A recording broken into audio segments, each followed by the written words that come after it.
Hello guys, welcome back to our channel. ఈ software బతుకుల గురించి తెలిసిందే కదండి. పొద్దున ఎప్పుడు వర్క్లో కూర్చుంటామో తెలియదు, సాయంత్రం ఎప్పుడు వర్క్లోంచి లేస్తామో తెలియదు.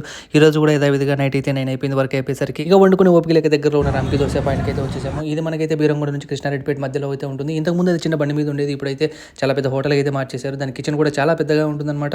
ఇక్కడ మనకు అన్ని రకాల టిఫిన్స్ నైట్ 10 వరకు కూడా చాలా ఫ్రెష్గా అయితే వేస్తూనే ఉంటారు. 10 కూడా 11 వరకు కూడా ఉంటుంది. మనకు ఇడ్లీలు, వడలు, బోండాలు అన్నీ ఫ్రెష్గా అయితే అక్కడ దొరుకుతాయి. దోశలు అయితే అన్ని రకాల దోశలు ఇక్కడ అవైలబుల్లో ఉంటాయండి.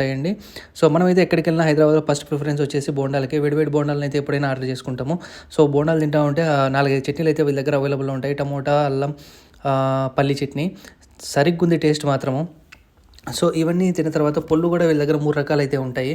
సో దోశలు అయితే ఆ పెనం మీద అలా వస్తుంటాయి పోతుంటాయి. రకరకాల దోశలు అండి బాబు, ఎన్ని పేర్లు ఆ దోశలకైతే. అన్ని రకాల వెరైటీస్ అయితే వీళ్ళ దగ్గర ఉన్నాయన్నమాట. బేసిక్గా హైదరాబాద్ టిఫిన్ సెంటర్లో మనకు స్టార్ ఆఫ్ ద ఐటమ్ వచ్చేసి ఈ రవ్వ దోశ అండి. మంచిగా ఆనియన్స్ వేసి ఒక 20 మినిట్స్ మంచిగా రోస్ట్ చేసి మనకైతే ఇస్తారు. చాలా అంటే చాలా బాగుంటుంది టేస్ట్. మనమైతే ఈసారి 70 mm దోశ అయితే ఆర్డర్ ఇచ్చాము. ఇది ఇక్కడ స్పెషల్ అనమాట.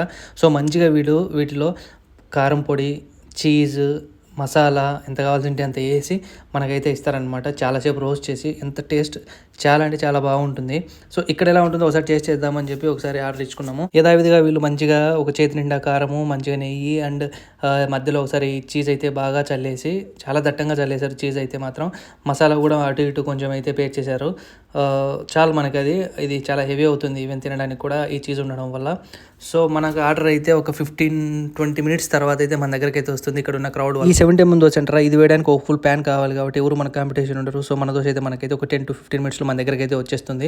సో మన దోశ అయితే రెడీ అయిపోయింది, మన దగ్గరికి అయితే వచ్చేసింది. చాలా జాగ్రత్తగా బ్యాలెన్స్డ్గా తీసుకొచ్చి టేబుల్ మీద పెట్టుకొని ఒక 5 రకాల చట్నీలతో తింటా ఉంటే సరిగ్గా ఉంది టేస్ట్ మాత్రం గురు. నిజంగా చెప్తున్నాను, చాలా బాగుంది. తిన్నాక అది హైదరాబాద్లో నైట్ పూట ఇరానీ చాయ్ పడకపోతే కష్టం కదా గురు.